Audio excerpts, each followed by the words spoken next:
Some monsters announce themselves with roars, others with claws. But Kaylee announces herself with silence.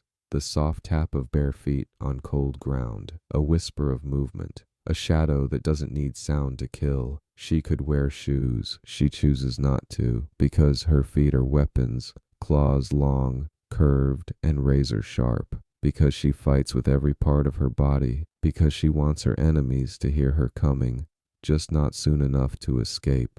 Walking barefoot isn't a limitation. It's a declaration.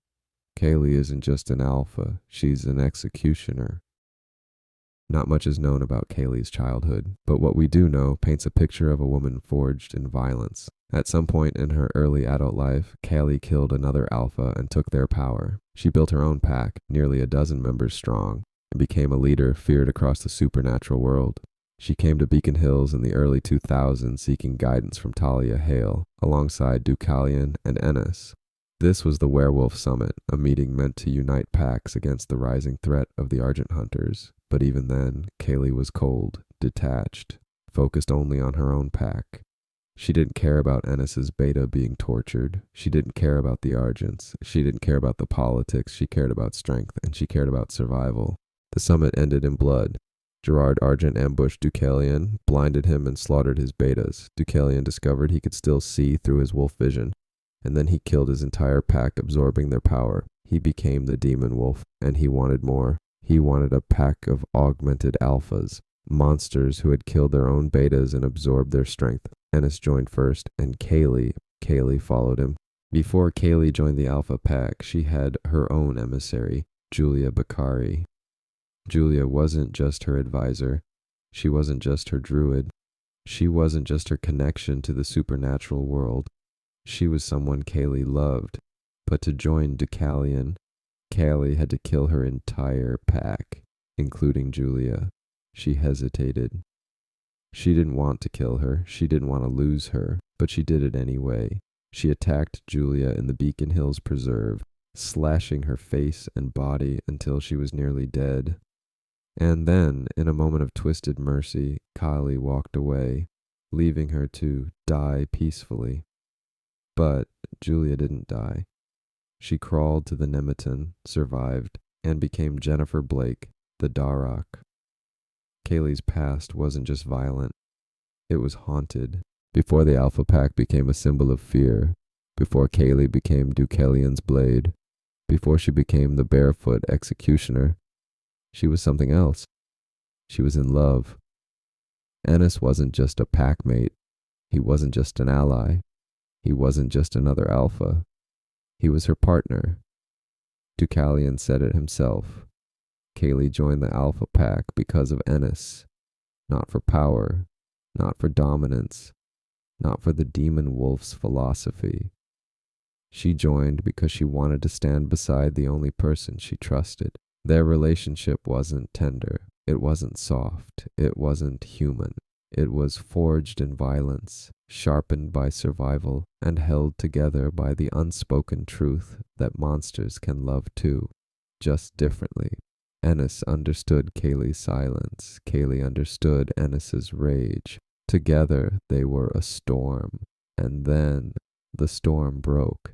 After the fight at the mall, Ennis was dying, crushed, bleeding, barely holding on.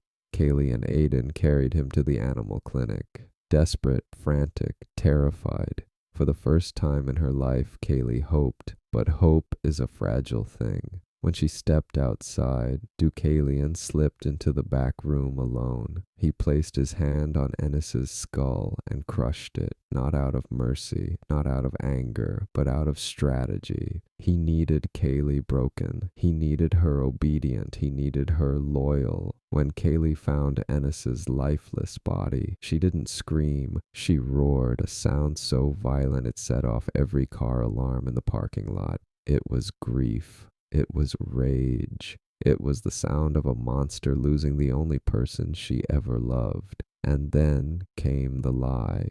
Deucalion told her Derek Hale killed Ennis. He fed her rage. He weaponized her grief. He turned her heartbreak into obedience.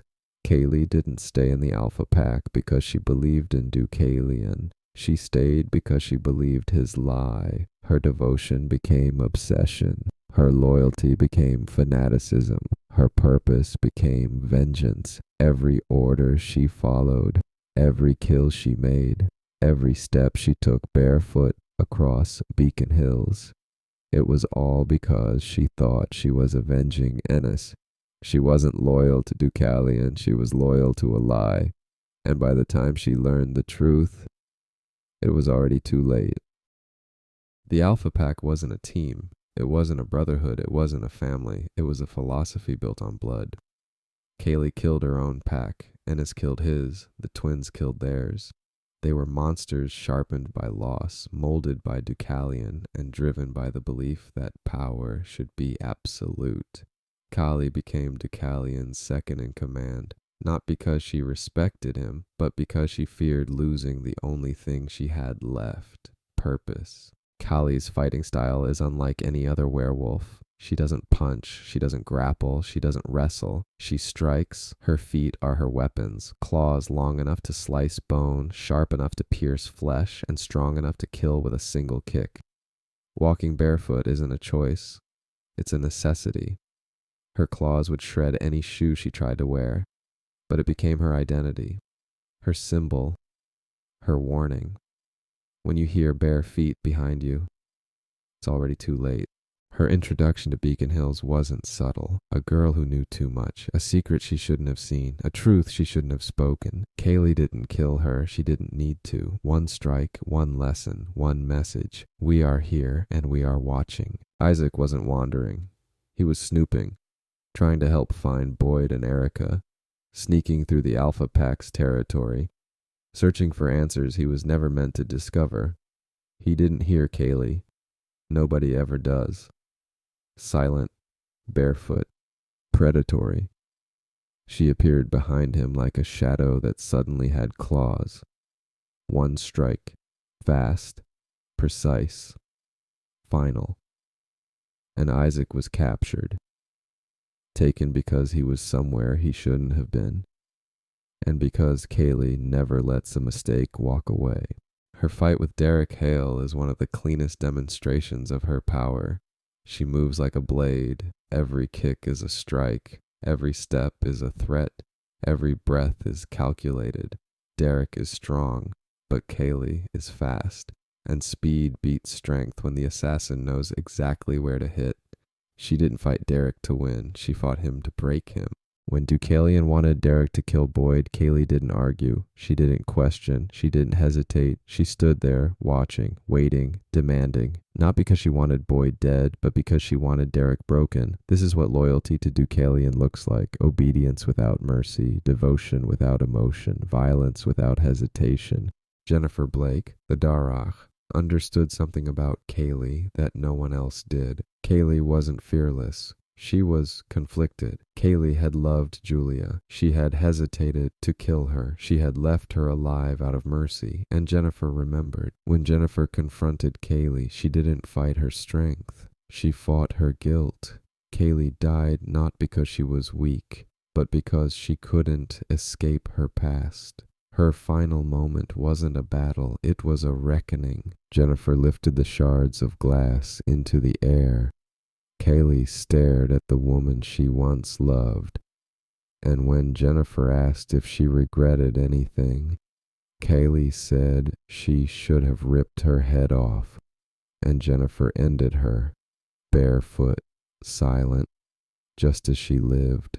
Kali wasn't a leader, she wasn't a strategist, she wasn't a visionary, she was a weapon, a blade forged by Deucalion, sharpened by Ennis, haunted by Julia, driven by vengeance, broken by betrayal.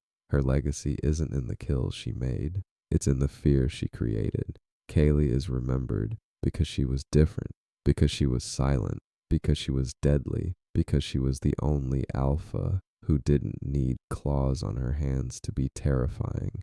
She walked barefoot so the world could hear her coming. But by the time they did, it was already too late.